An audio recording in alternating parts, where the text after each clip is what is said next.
Okay, just feedback because I forgot to record our session. In this session, we're going to discuss about proxy and also VPN and what is the benefit of using proxy and VPN in cybersecurity. Jadi kita bahas adalah proxy dan VPN dan kaitannya dengan cybersecurity. Kenapa? Proxy dan VPN termasuk sebagai tools untuk cybersecurity, untuk kita melakukan defense. Oke. Masuk ke router dan kemudian matikan firewall karena kita tidak membahas firewall di pertemuan keempat ini. Jadi kita akan matikan IPFW, disable firewall. Kemudian capture the packet going through the router by using TCP/DUM w home manager proxy.pcap. Okay.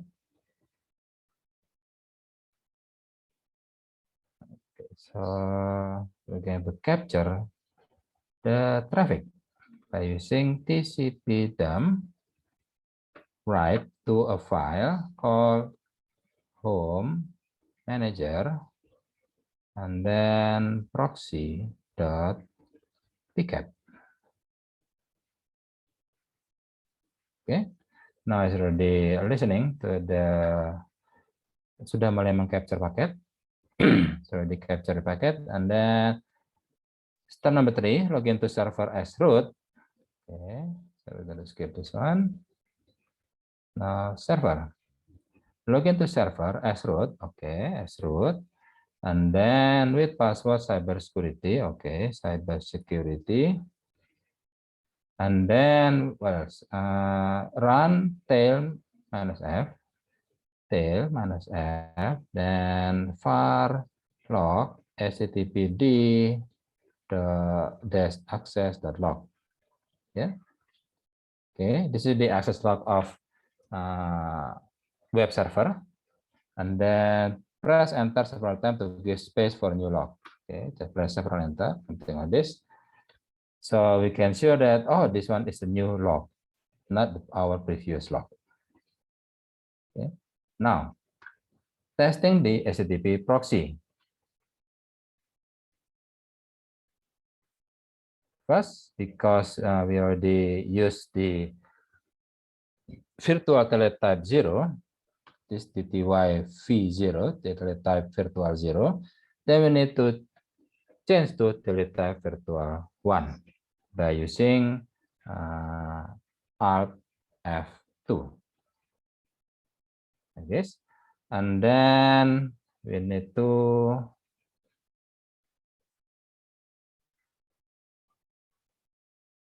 login as root and cybersecurity.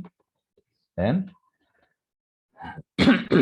and then what else? Okay.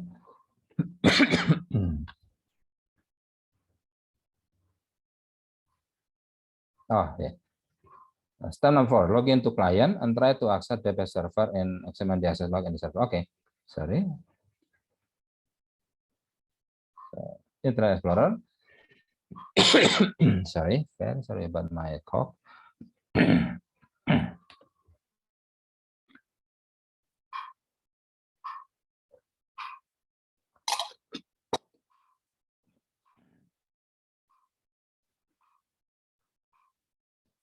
First, I need to wait.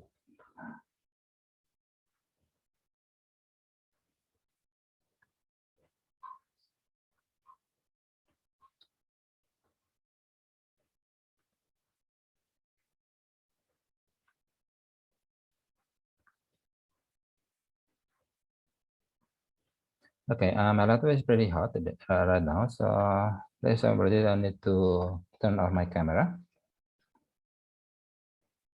Jadi mohon maaf, saya matikan kamera dulu karena laptop saya sudah panas. Oke, nah tadi diminta untuk to access 192.168.1101. Enter. And there it is. We already access the web server, and then It says that examine the access log in the server. Okay. Oh, there are some new logs. In here we can see first is the IP address of the one who access, the client who access. It said that ada akses dari IP address 192.168.56.112. So there is an access from client with IP address of 192.168.56.112. That is the IP address of the client. Because the IP address of the client is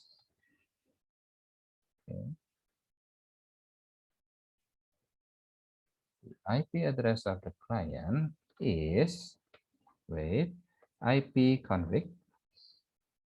That is the IP address of the client is 192.192.168.56.112.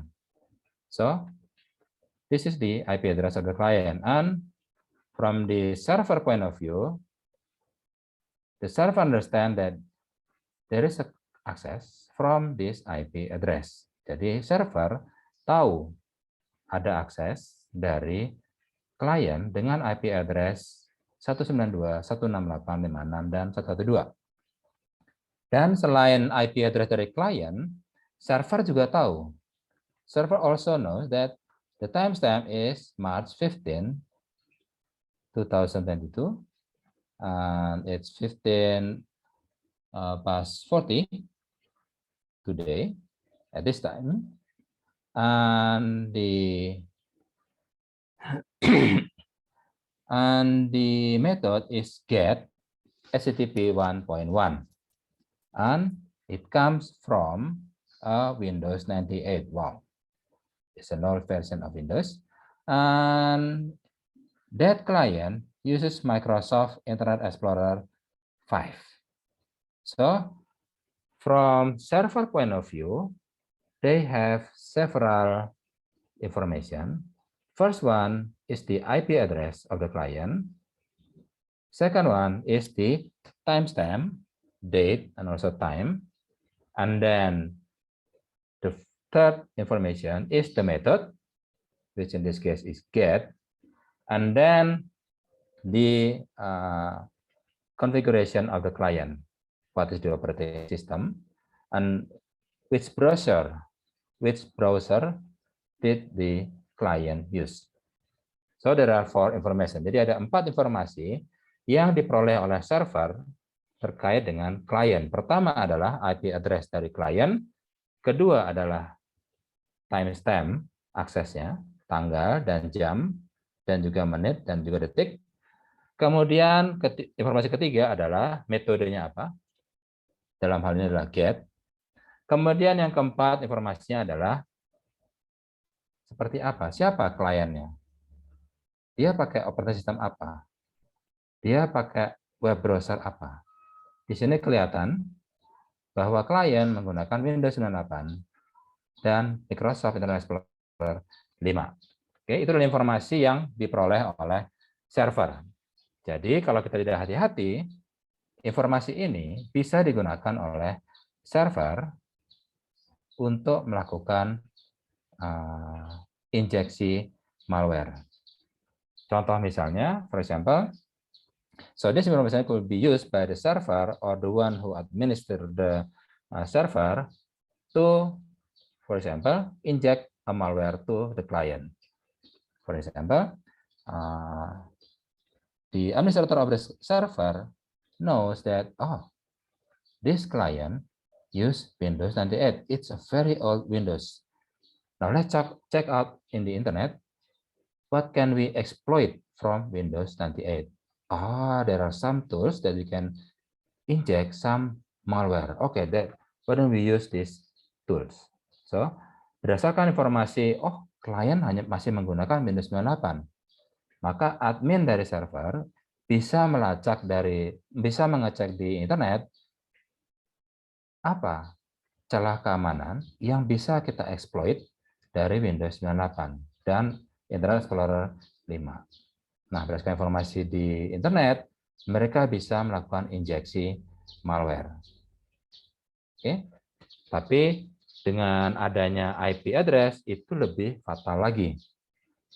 It could be more fatal because server understand the IP address of the client, even though meskipun klien berasal dari intranet.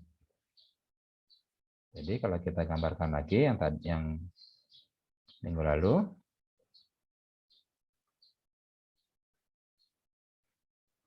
jadi klien 192.168.56.112 dan ini adalah router dan router 192.168.56.113.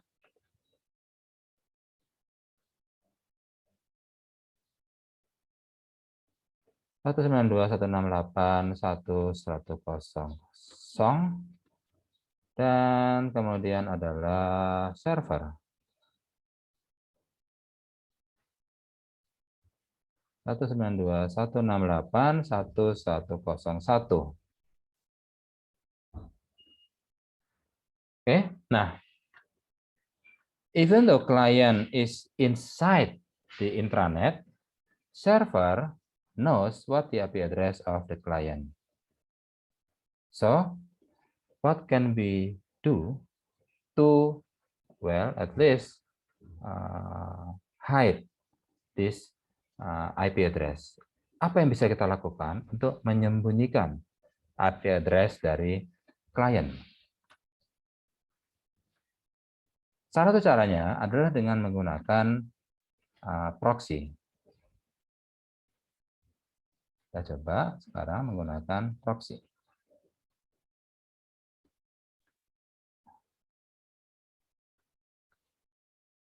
Oke. Nah, untuk bisa menggunakan proxy, pertama tentunya kita harus mengaktifkan proxy di router. So, first thing we need to activate the proxy. And in this case, we use Squid proxy. Let's check whether the Squid is already active or not. Yes, it's already active. Now let's check out the configuration.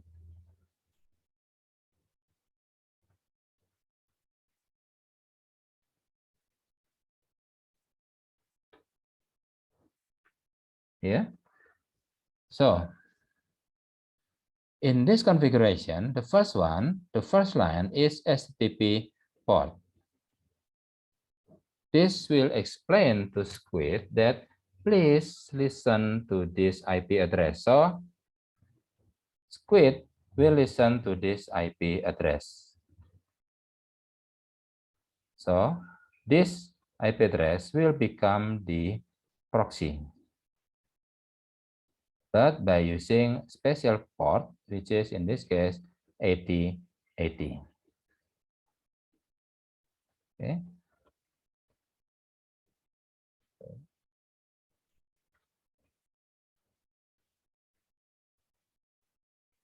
Oops.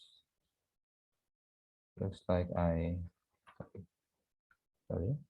192.168.56.112.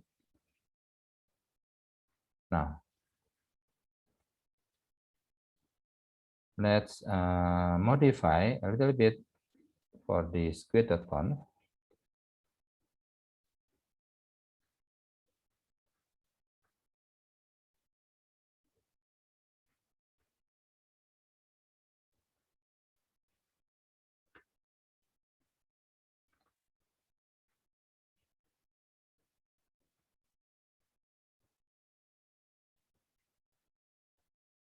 Okay, and then user local has been squid just to restart the squid. Okay, now squid or it's the proxy squid proxy also has access log. So I'm going to use the here user local squid logs access logs, just as described in here, I believe.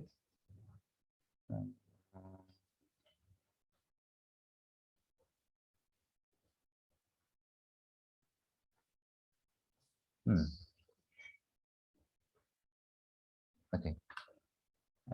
I think I forgot to enter the information. Okay, so so if we want to monitor or evaluate the Squid proxy, then we can use this the access log. Okay. Now, let's check out from our client. First, client, because client want to access the server through a proxy, then we need to tell the browser that you need to access the server by using a proxy, by using transaction, connection, and then LAN setting, and then use a proxy server, and the proxy server is this IP address 192.168.56 and 113. The IP address of the router. Sorry, not 112 here, but 13. With the port number of 8080. Okay. Okay. And then okay.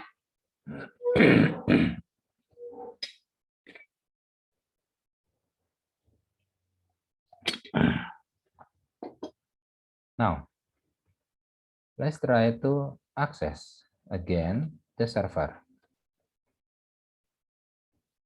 It works. And then let's see with our server.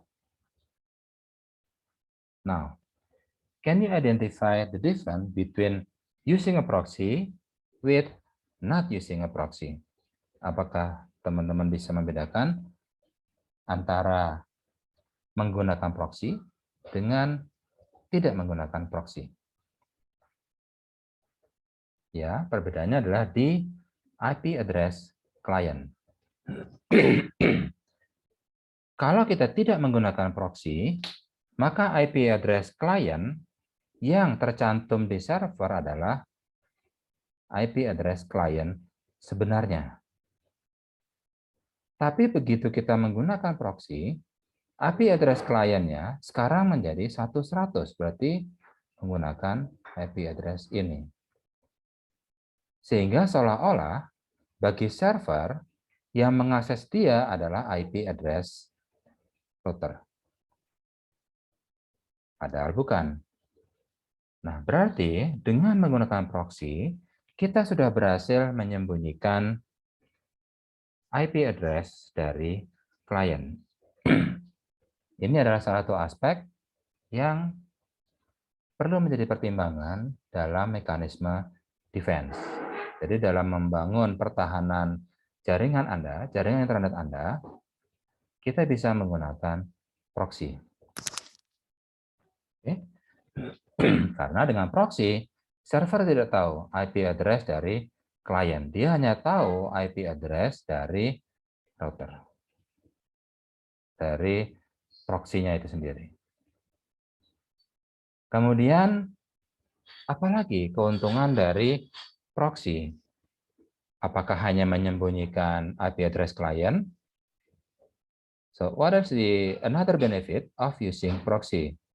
Is it the benefit only hiding the IP address of the client? The answer is no. We have the second advantage by using proxy.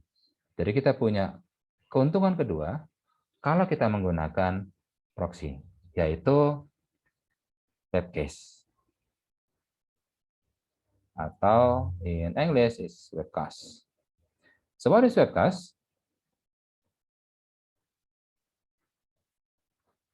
Webcast is just like last week, I believe, we discussed about something that history.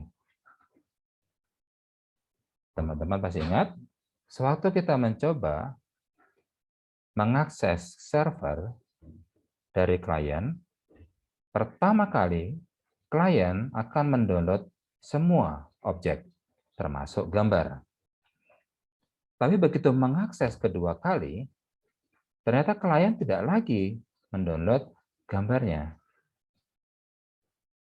Kenapa? Karena gambar sudah disimpan di cache atau kita menyebutnya web browser cache. Here, clear history. Oh, sorry, not here, but this one. Okay. So similar like web browser cache, which to store some images or some objects from the internet for reuse, the same thing happen with web cache in proxy. So whenever we use a proxy, all objects, not all objects actually, most of the object like image, sound, and then text, etc., they will be stored in the cache of the proxy. So whenever another access happen from client to server, which use this specific object, for example, the image of this feather, then it will download from the webcast of the proxy. So it's not going to download again from the server, but it can download from the webcast of the proxy. So it will save your bandwidth. Why? Because client will not download from server, but it will download from the router. So it will give a faster access and also a smaller bandwidth. That's why in proxy, there is some information that we can use, something like this, TCP miss. That means that object is not stored in the webcast.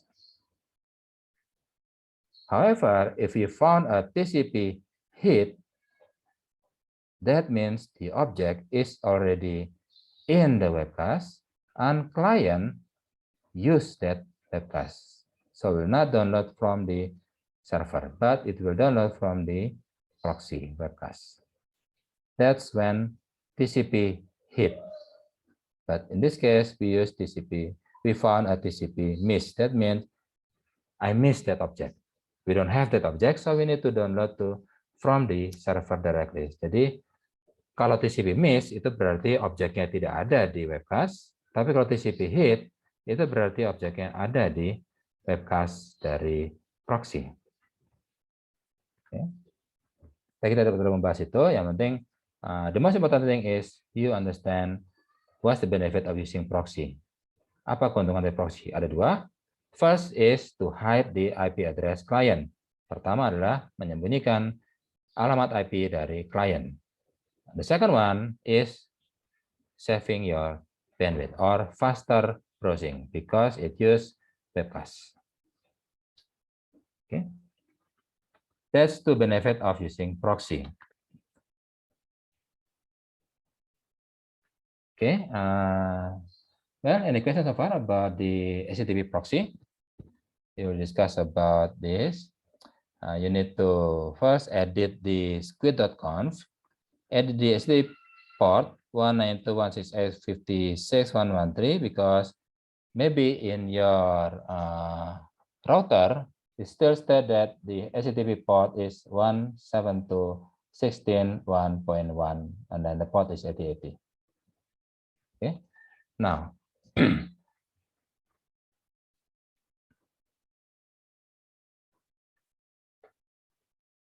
how about if I change this squid.conf?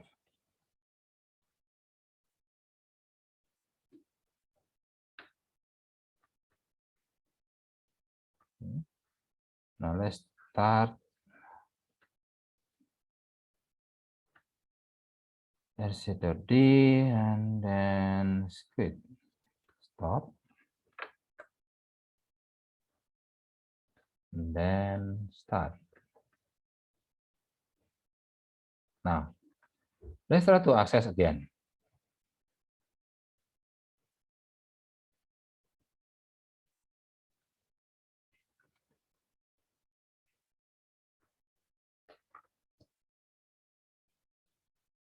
Okay, let's clear the cache first.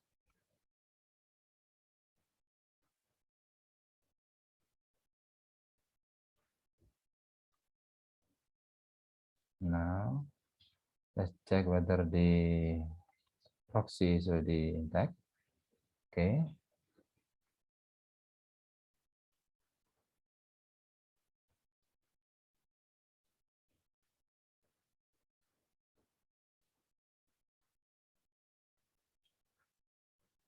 Now, let's try to access the server again. Oh, now it says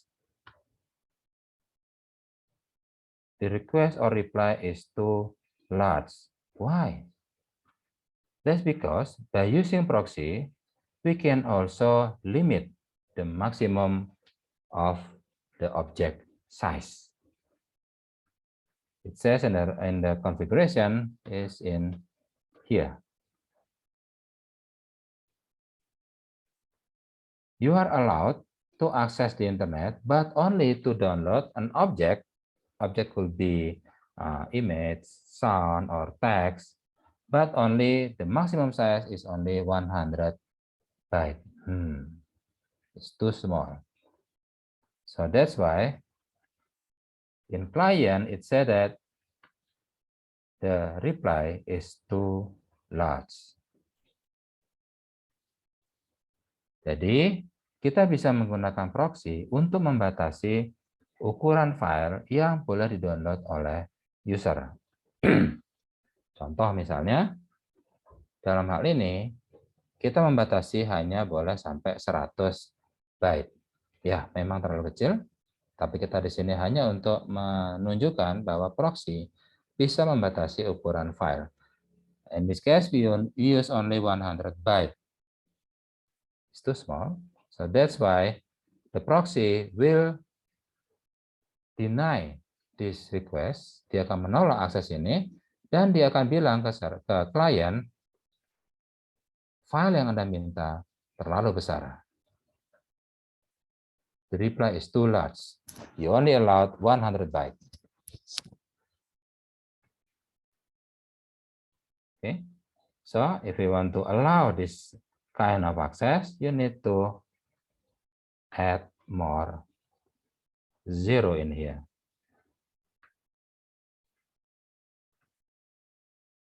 Okay, let's try to restart the proxy.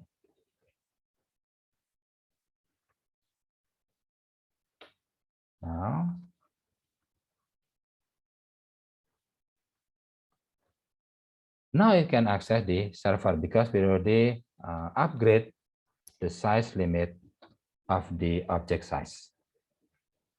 Karena kita sudah meningkatkan atau menaikkan ukuran file maksimum yang bisa diakses, sekarang klien bisa mengakses server. So, what else can we use to limit access from the client? The other one is by using whitelisting or blacklisting.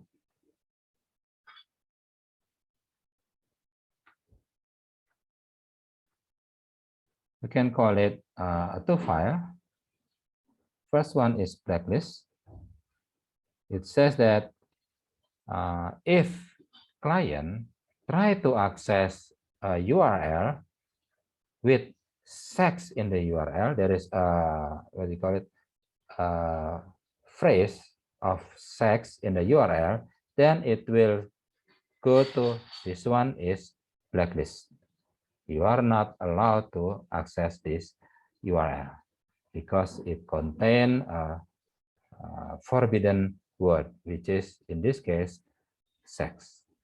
That's blacklisting. We can also have the whitelisting. like this. So we can access the 192.168.1.101. So all access to this IP address is allowed. Okay, that's what we call whitelist.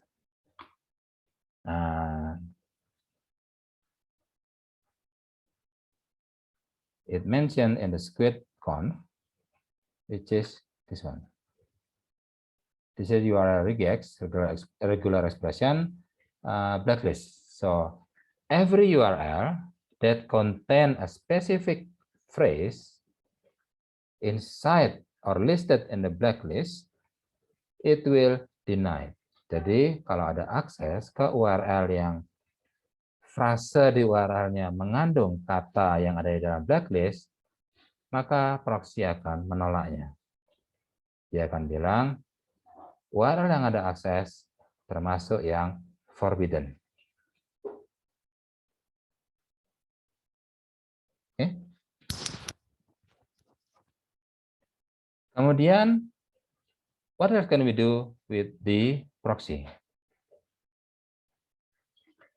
So, we have another discussion. Do proxy use encryption? The answer is no. Proxy is not using encryption. Jadi proxy tidak menggunakan enkripsi. Dia tidak mengamankan data in transit. Dia hanya menyembunyikan IP address klien. Dia menyediakan webcast.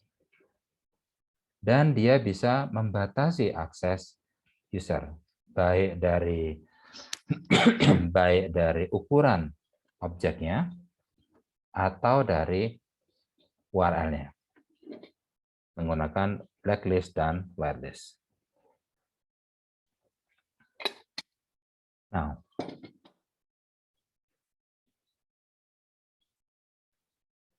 so since proxy does not use encryption, can we use encryption on proxy? Yes, but we call it VPN.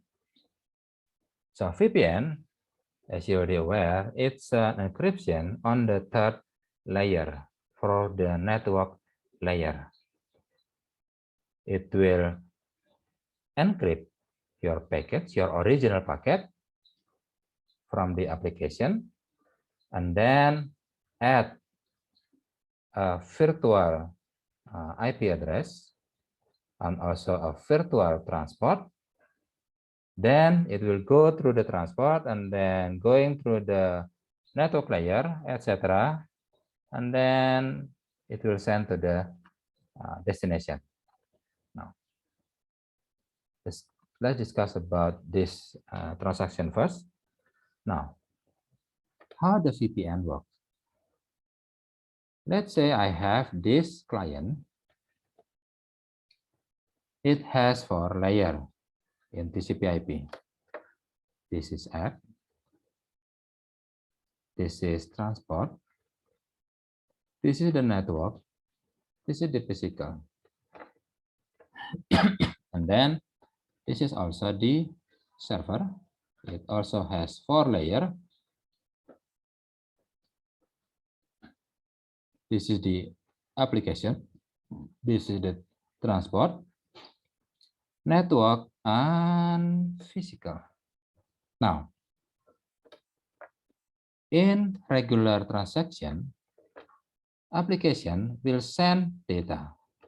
This is data, or we can call it payload, and then send it to the transport. Then it will add a header to the payload, and then send it down again. It will add the IP header, and then going to the last layer, which will be added a header and trailer for the frame. This is the original transaction, and then it will send to the server as it is. This is header. This is sorry. Sorry, very sorry about it. And then going up, it will read the IP header. And then going up again, it will read the TCP header. And then it will send the payload to the application. Okay, this is how the network works in TCP/IP. Now, what if we use the VPN?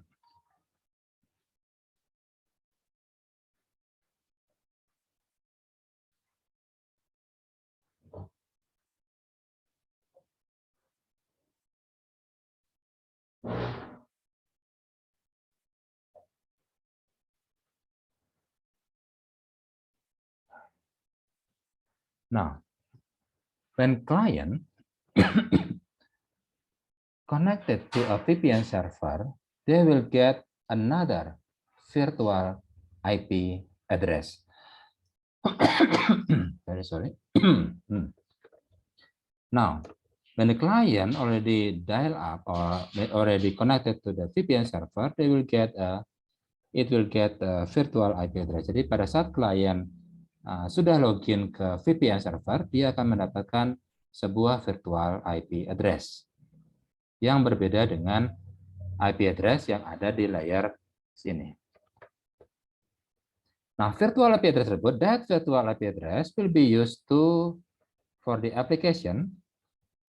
So this application will send a payload, then it will add a virtual TCP header, then it will add the virtual IP from the virtual VPN, so from the VPN, and then think of it as a payload. So this is the payload will be sent to transport. So they will treat this as a payload, and then it will add the TCP, and then it will add the IP, etc., and then blah blah blah. Then it will read the server. It will read the IP address. Oh, it's for me. Okay. Then it will send the TCP and then send the payload to the application.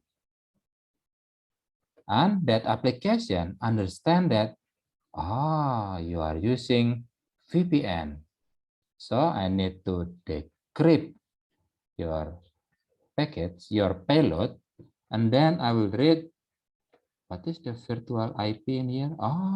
Okay, it's really for me. Then they will extract the actual payload. So this is encrypted. So because this one is encrypted, the application that will going to extract the payload, they will need to use the key to decrypt the payload. So now we're going to use VPN with a proxy.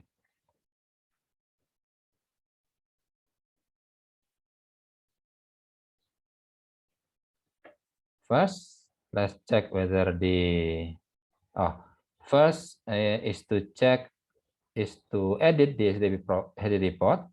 It is 172.16.11.80.80. Okay. Now it's a router.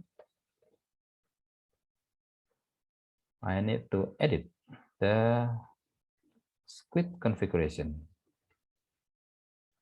So it will listen not at this IP address, but it will use this IP address 172.168.1.1.1.1, and the rest is, well, that's okay.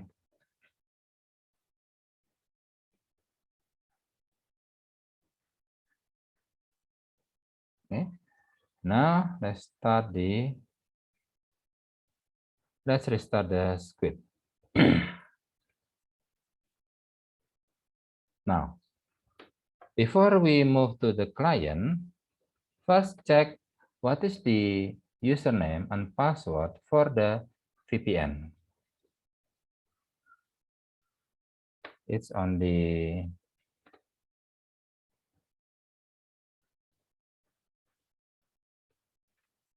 mpd.secret.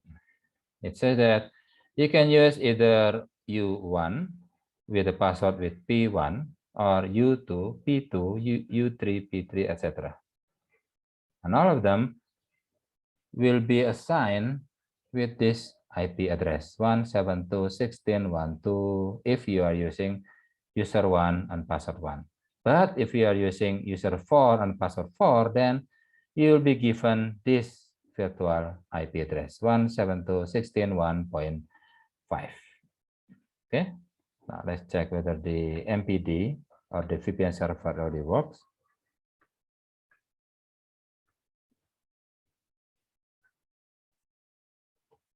Okay, I think it already works. And then let's check out the ifconfig. Now, in here we can see that there is another type of connection, which is PPP0, point-to-point protocol. And then we also have the netgraph 0, netgraph 1, netgraph 2, netgraph 3. So we have 4 connection that can be used for 4 clients. So ada 4 klien yang bisa mengakses VPN server dengan menggunakan user yang berbeda tentunya. Dan nanti misalnya yang pertama kali login adalah user 1, maka dia akan mendapatkan NG 0. Kemudian ada user 4 login, maka dia akan mendapatkan NG 1 dan seterusnya. Oke. Nah, sekarang kita coba masuk ke klien dan seperti biasa kita coba menghapus dulu webcast-nya.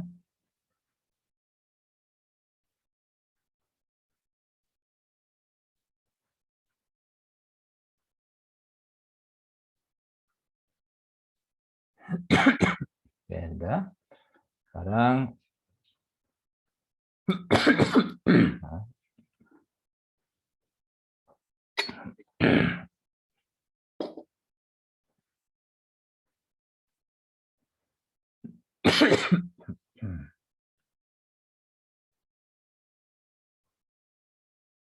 oke, ini belum ada kayaknya. Kita coba dari nah,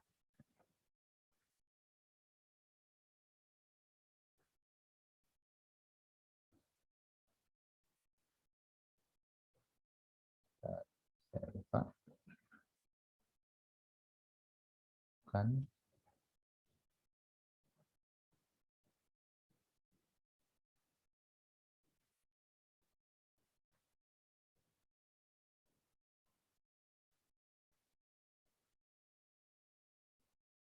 Oke, bukan di sini.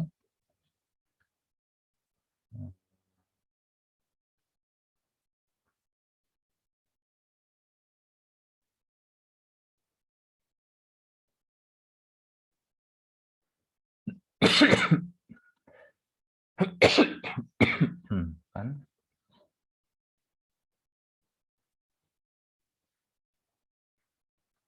nah, saya lupa kok di mana itu simpannya.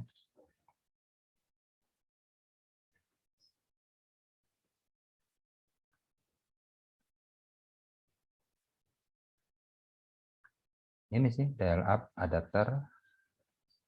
Cuma saya lupa di mana ya. Kalau di sini. Kalau di Windows 10 adanya di sini. Ini. Saya punya beberapa VPN. Ada Open Library, ada ke Green dan lainnya. Ntar, saya coba cari dulu ya. Saya kok lupa. Atau memang di sini, ntar. Terus, mungkin di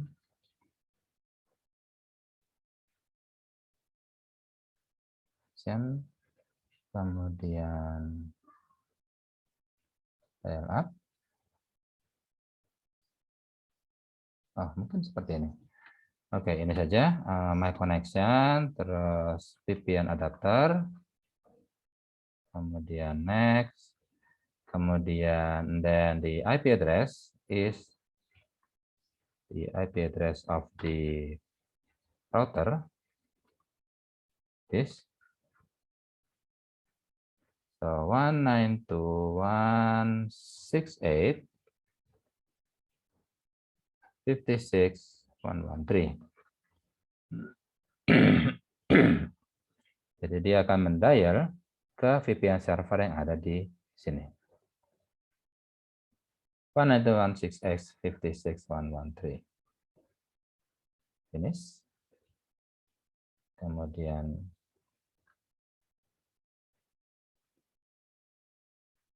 kita coba untuk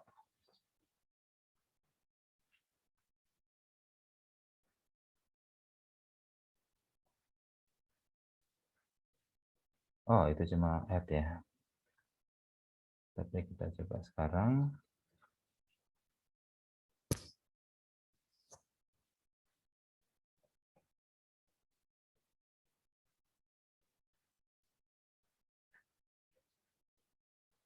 Ya, ini dia. Dial up networking.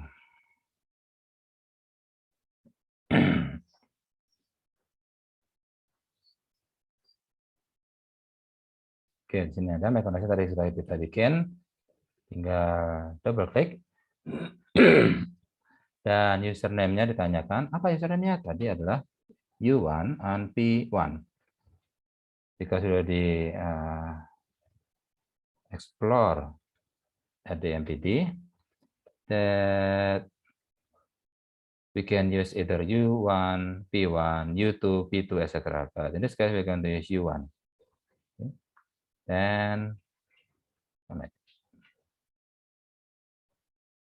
Initializing, dialing, refuse VPN connection. Please try again later.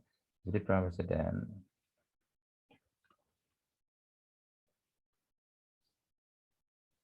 56113. Okay.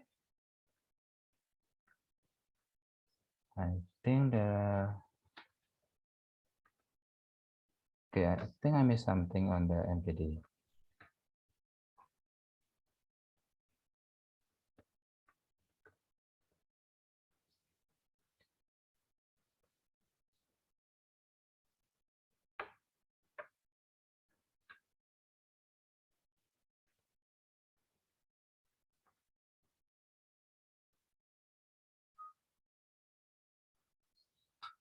Yes. I missed up this one.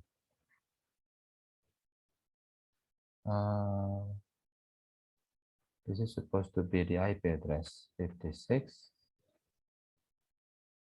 and then 113.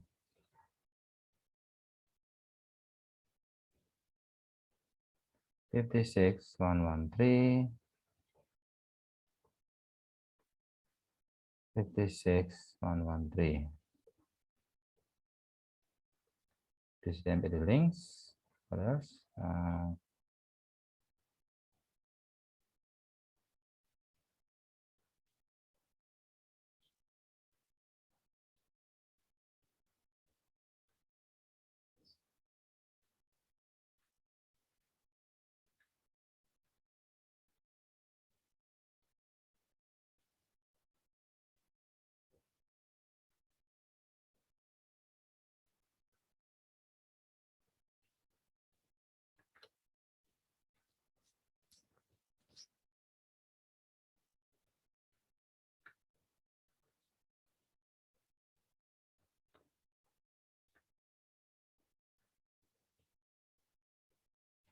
No, I think this one is still the same. Okay, let's try to restart the MPD.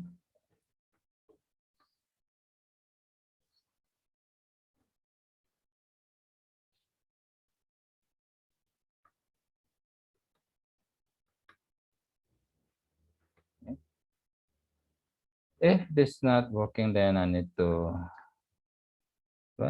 please apologize. I'm going to maybe I need some other time to explain about the VPN.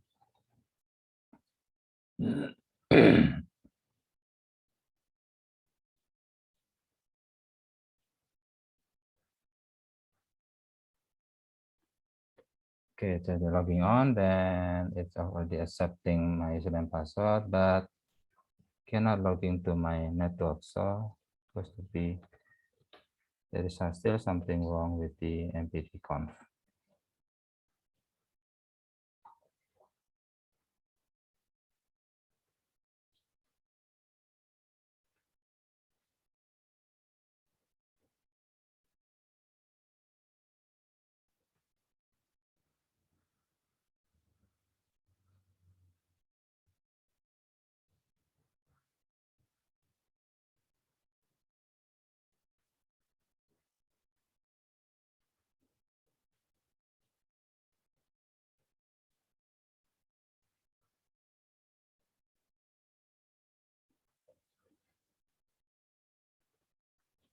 Oh, says it works.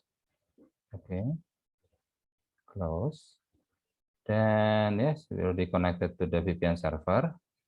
So there is a icon in here. Now let's check out our IP config. IP config. Ya, now as we can see, seperti yang teman-teman lihat di sini, saya sekarang mendapatkan satu IP address baru, yaitu 172.16.1.2.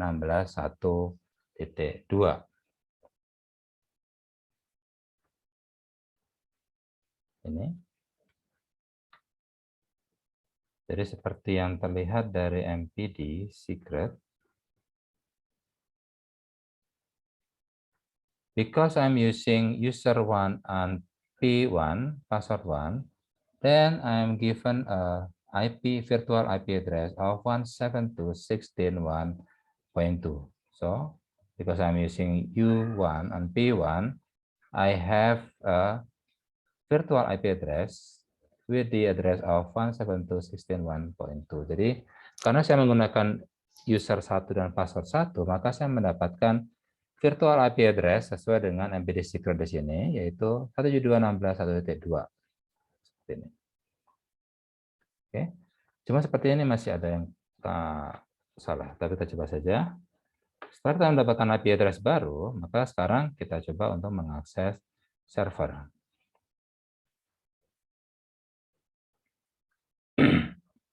Hanya saja di server sekarang proxy-nya bukan lagi yang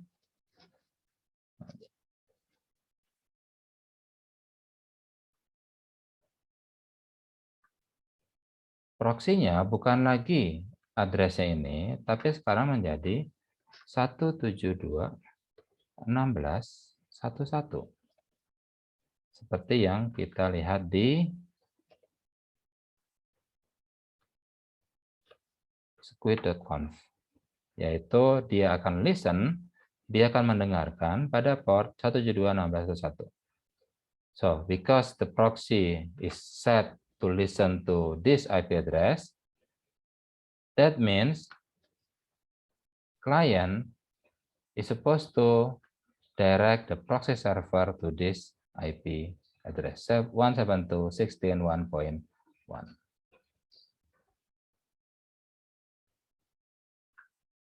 Okay.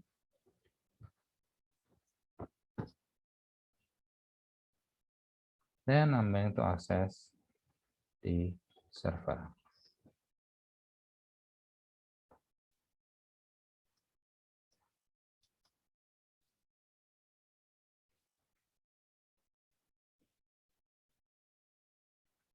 So I believe there is something still error in the MPD, so I'm going to check. I think I missed something in the MPD configuration.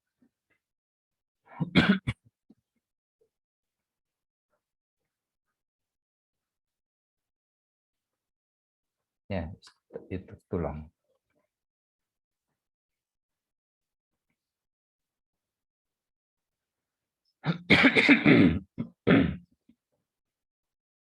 Yes, will not be established.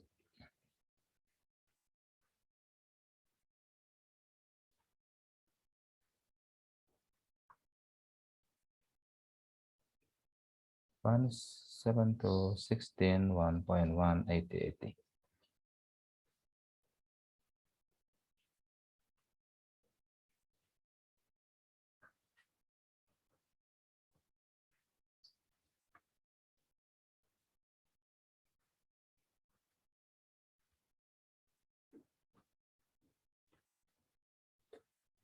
Okay,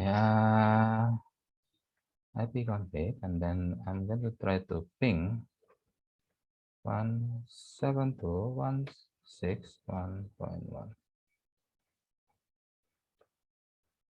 Yes, you can ping to the proxy to this router, but there is some misconfiguration in ABD, so it will not accepting this script.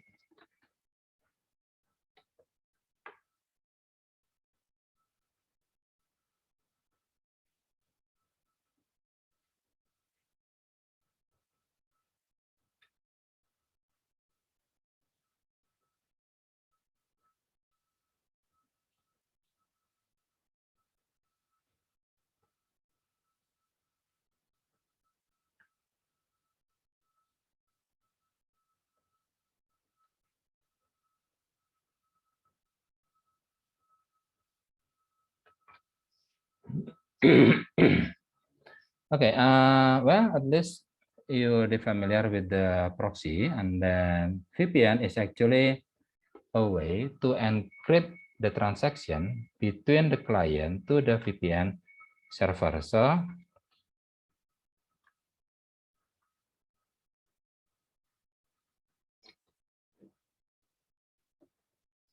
when this is the client and it has 192.168.56.112, and then this is the VPN server, and it has the IP address of 192.168.56 and 113, and then this is another home 192.168.100, and then this is the web server with the IP address of 192.168.1.101. Now, because we are using the VPN server, then client will going to dial to this VPN server, and VPN server, if the user and password is correct, then the VPN server will give a virtual IP address. And in this case, it gave the 172.161.2. So now, all communication between client and VPN server will use this IP address. Although, of course, the data transmit from the client to VPN server is still using this IP address. But on the application layer, it add another information, which is this virtual IP address, and it will encrypt that virtual IP address with the actual payload, and then send to the VPN server. So this VPN will ensure that this communication between client and VPN server is secure. So because it's encrypted. But after the VPN server, so from here to here, no, it's not encrypted.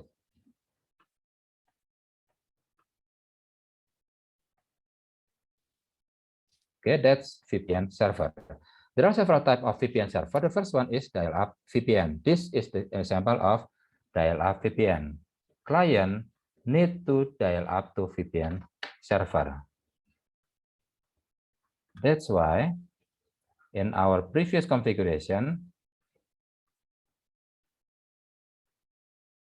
we use something that we call dial-up networking. Oke lah, gue bisa. Males. Apa jurusan lu Sakila? Industri. Oh, industri deh. Oh, This dial-up networking.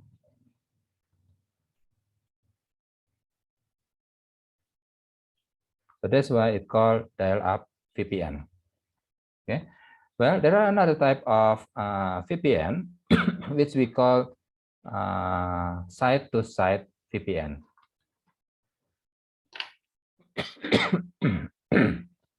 Now we're going to discuss about what is site-to-site VPN.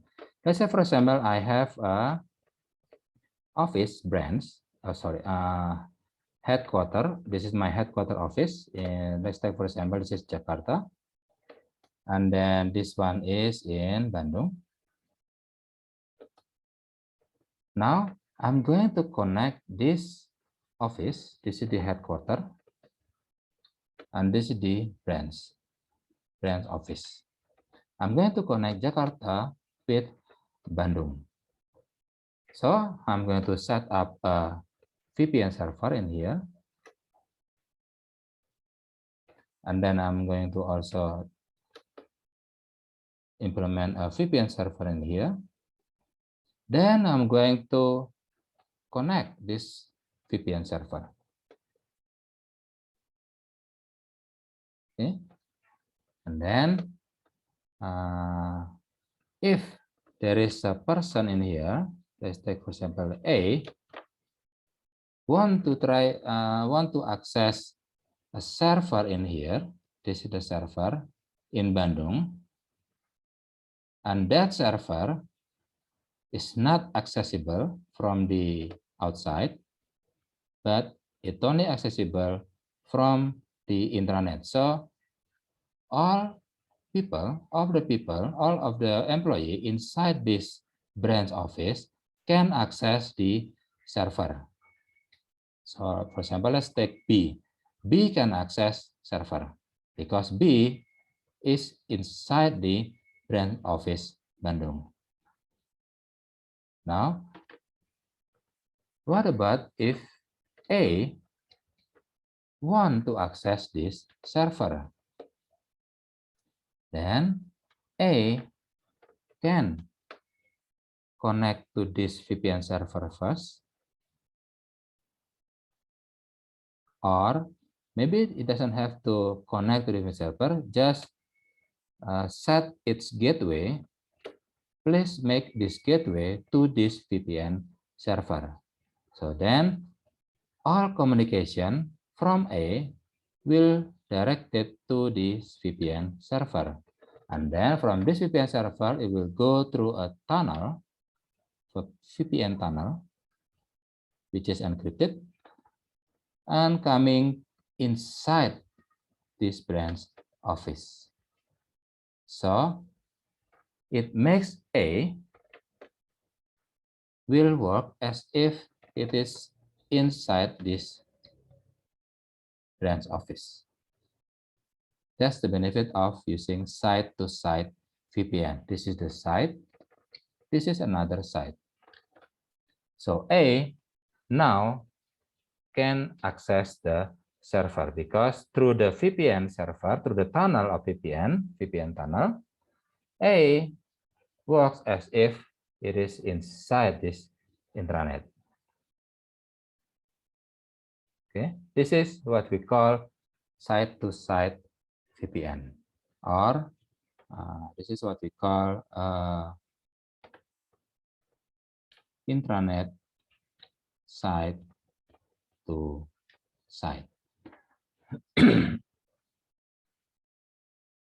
Now, there are another type of site-to-site, which is extranet site-to-site.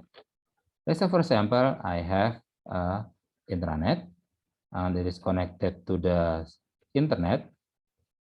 This is the internet, and this is the intranet. And then there is a server in here. And one of the employee of this office want to access this server. So what should he do? He will connect to this VPN server. So we're going to implement this VPN server in here. Then this road warrior, this employee, will dial a VPN server, and then it will get an IP address, a virtual IP address. And by using that virtual IP address, that employee will work as if he or she is inside the internet, so it can access the server. This is what we call extranet side-to-side. So people from the extranet can dial to an intranet. So we have three types of VPN. First one is dial-up VPN. This. Second one is internet side-to-side, and the third one is the extranet side-to-side. Okay. Now let's check with the what do you call it? The proxy configuration. Now, in here, as you can see, every VPN we can limit or we can give privilege to a specific group. For example, if there is a person dial to the VPN server by using U1. Oh, this is boss. Okay, if boss, then we're going to group this IP address to boss. For example, we're going to create a new ACL or access control list. Yeah, let's call it boss. ACL boss with the IP address of 172.16.1.2, and then this is the masking. Now, so every time a person dial up to the VPN by using U1 and P1, it will be treated as boss, and this boss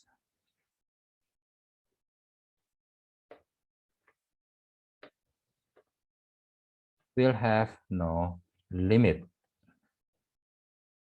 Like for example, there is no size limitation by using 0, allow boss.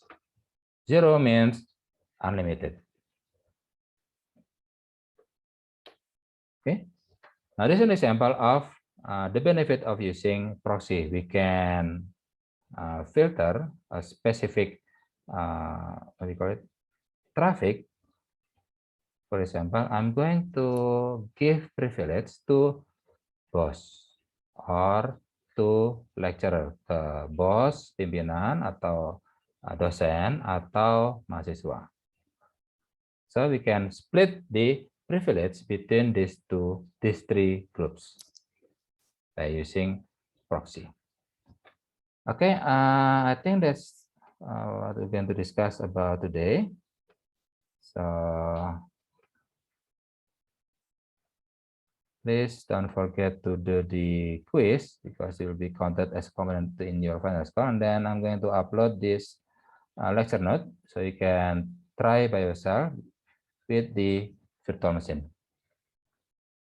Okay. Now, any questions so far?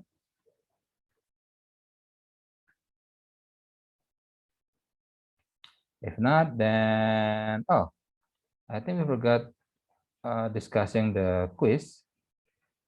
Have you discussed about this quiz? Web server, normal server, I think we did last week. So we're going to discuss about the firewall. Okay, just a quick attempt.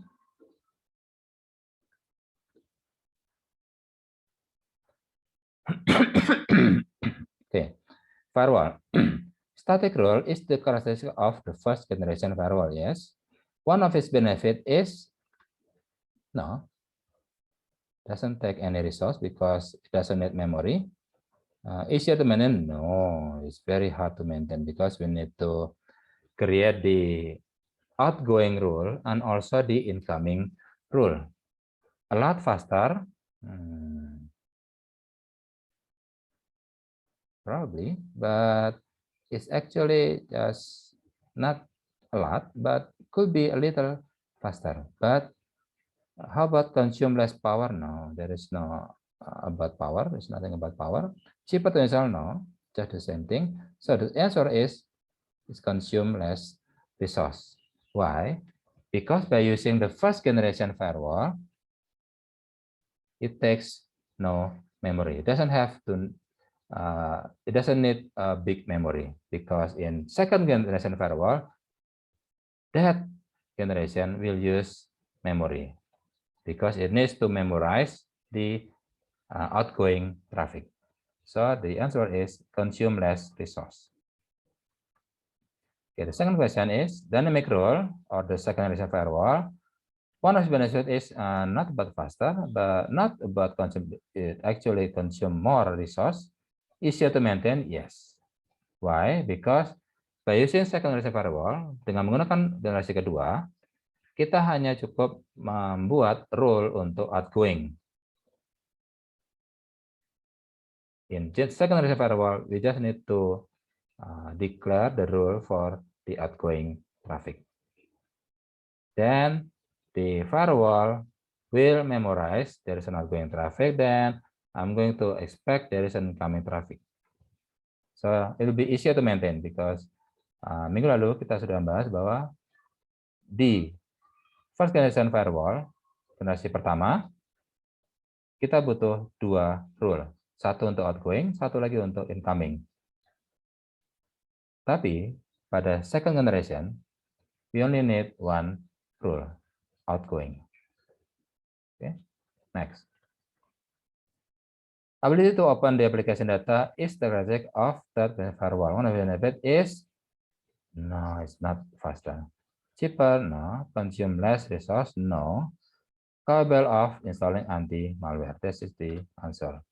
Because by having the ability to open the application layer, then it can check whether the content or the payload is a malware or legal information. Okay. Now, fourth question, a firewall that has allow any to any, so it will allow any to any, that means it is a normally open. So everything is open. Now we have to close one door by another door. A dynamic firewall rule to allow user from internet to only browse website on the internet is allow TCP, yes, that's correct. From intranet to internet, yes, that's correct. From internet to internet with destination port of 80. That's correct. But because this is the second generation firewall, if this is the first generation firewall, then you need to add another rule for incoming. But as we can see, this is the dynamic firewall rule. That means it is a second generation. Dynamic firewall rule adalah generasi kedua firewall. Jadi kita akan menggunakan keep state di sini. Oke. Itu aja diskusi kita untuk yang kuis kedua. Kuis ketiga ya, maaf. Jadi silakan dikerjakan untuk yang kuis keempat. Deadline-nya adalah malam ini. Pertanyaan sederhana, hanya seputar teori tentang VPN dan juga proxy. Dan semua sudah kita bahas tadi di online kelas kita ini. Baik, itu saja dari saya. Kalau misalnya ada pertanyaan, if you have any question, then you can just ask the question to the WhatsApp group. Okay, thank you and see you next week then. Thank you, sir. Thank you, Bye-bye. sir. Terima kasih, Pak.